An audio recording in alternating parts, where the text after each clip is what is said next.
Doctora Zulma Cucunúa, bienvenida. Gracias por atendernos y por estar a disposición de nosotros y de los oyentes. Buenas tardes, Camila, y a todos los oyentes. Muchas gracias por la invitación. Contenta de estar aquí con usted. Y yo le hago la pregunta así de frente. ¿Es factible que terminemos teniendo nuevas cuarentenas en Colombia por el ritmo de contagio que estamos viendo otra vez? Bueno, yo creo que soy optimista y pienso que no. Pienso que no sería tan necesario en este momento, al menos no lo veo muy necesario en la mayoría del país. Puede que haya algunas zonas que estén pasando en su ocupación de camas de unidad de cuidado intensivo, que es lo más difícil caso, y esas ciudades pues van a tener muchas dificultades misión rápidamente. En la mayoría. Doctora, estamos teniendo problemas con la comunicación de la doctora Zulma Cucunúa, la vamos a arreglar, pero ya también está con nosotros Carlos Álvarez, que es coordinador nacional de estudios sobre el COVID-19 en Colombia ante la Organización Mundial de la Salud. Doctor Álvarez, bienvenido usted también a esta charla para hablar si podremos y si existe dentro del panorama que vayamos a enfrentar nuevas cuarentenas y confinamientos en Colombia. Bienvenido. Buenas tardes a ti, a todos los mesa y a Zulma y a todos los oyentes que están escuchando hoy por radio.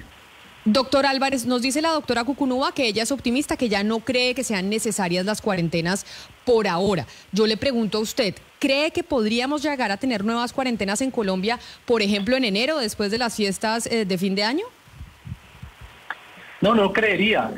Sin embargo, es importantísimo que tengamos en cuenta que esto no es al azar, sino también depende de una variable muy importante que se llama el comportamiento humano.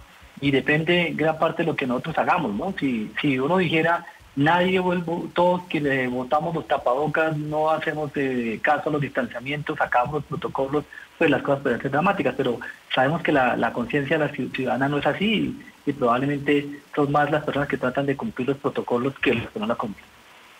Claro, pero entonces, por ejemplo, doctor Álvarez, la gente se pregunta, oiga, si no vamos a llegar a cuarentena, ¿por qué razón es que las autoridades en diferentes ciudades como Bogotá, Medellín, Barranquilla, Cali están tomando medidas como el pico y cédula, o por ejemplo con los toques de queda el 24 y el 31, o la ley seca, que ya estamos en Bogotá con ley seca a partir de esta noche? ¿Por qué se están tomando estas medidas y funcionan realmente?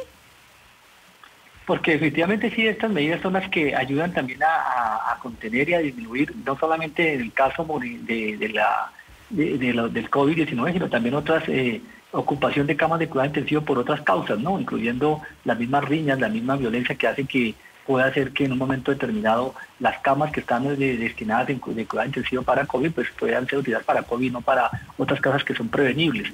Yo creo que son medidas que ayudan, y justamente estas medidas más el mismo comportamiento son lo que al final hace que no tengamos esa situación de estrés en enero, y ojalá que sea así, ¿no?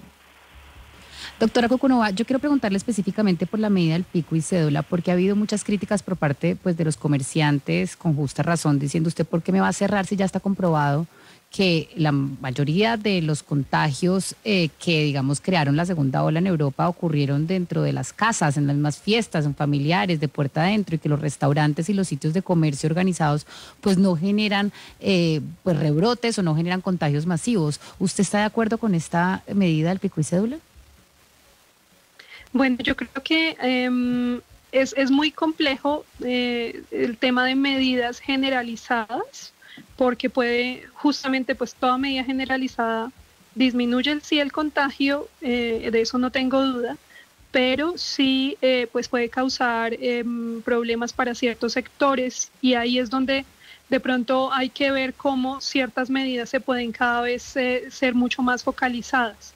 Pero en realidad, es decir, una vez en el hogar, una vez ya el virus llega al hogar, sí es el sitio donde más se transmite fácilmente, porque convivimos por horas en ambientes cerrados, sin tapabocas, con los familiares, y digamos, ahí es la tasa, el contacto y el contagio más alto. Pero el virus llega de alguna parte al hogar.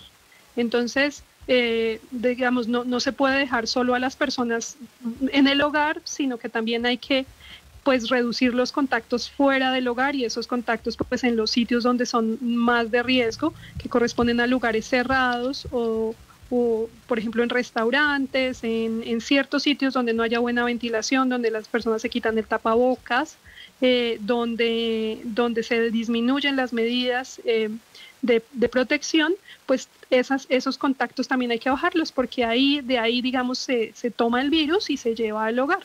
Otro punto importante también es el contagio de un hogar a otro, ¿no? Ese es un punto que de pronto no se ha hecho mucho énfasis, pues varios epidemiólogos hemos hecho énfasis en esto, pero creo que en las medidas sí es muy importante explicarle a la gente que hay una gran parte del contagio que se está dando en el compartir entre un hogar y otro. Y ahí es muy difícil llegar con medidas generalizadas, pues porque no se le puede prohibir a la gente que interactúe con su vecino o con el familiar que vive al lado, etcétera. Pero es muy importante que las personas entiendan que ese compartir dentro de los varios hogares y por un tiempo prolongado y sin las medidas mientras comen, cantan, etcétera, es de muy alto riesgo y es lo que está representando la gran mayoría de los casos en este momento. Pero de algún lado llega ese virus, es decir, es toda una cadena de contagios y hay que atacarla por muchos frentes. Doctor Álvarez,